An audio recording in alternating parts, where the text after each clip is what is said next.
যারা আলেমের বিরোধিতা করে, যারা ইসলামের বিরোধিতা করে, এরা সকলেই হচ্ছে ফেরাউনের উত্তরসূরি, ঠিক না ব্যাঠিক বলেন? যারাই ইসলামকে গালি দিবে, আলেমের পিছনে লাগবে, হাফেজের পিছনে লাগবে, হক্কানি আলেম ওলামার পিছনে লাগবে, ইসলামের পিছনে লাগবে, এরাই হচ্ছে ফেরাউনের উত্তরসূরি, ঠিক না ব্যাঠিক বলেন? সুতরাং যুগে যুগে ফেরাউন আসবেই, আর ফেরাউনকে ধ্বংস করার জন্য মুসার প্রয়োজন আছে না নাই বলে? অবশ্যই প্রয়োজন আছে। আমরা আমাদের জীবন দিয়ে প্রতিহত করার প্রচেষ্টা করব ইনশাআল্লাহ। কারণ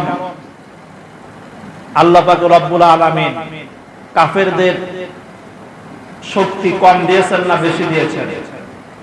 কাফেররা দেখলে মনে হয় অনেক শক্তিশালী, কিন্তু মুসলমানের কালেমার কাছে, লা ইলাহা ইল্লাল্লাহর ধ্বনিতে, আল্লাহু আকবারের ধ্বনিতে ওই সমস্ত কাফেরদের, বেদিনদের, নাস্তিকদের কলিজা কেঁপে যায়, তারা থরথর করে কাঁপতে থাকে। বুঝছেন? এটাই হয়েছে, আগেও হয়েছে, এখনো হবে ইনশাআল্লাহ।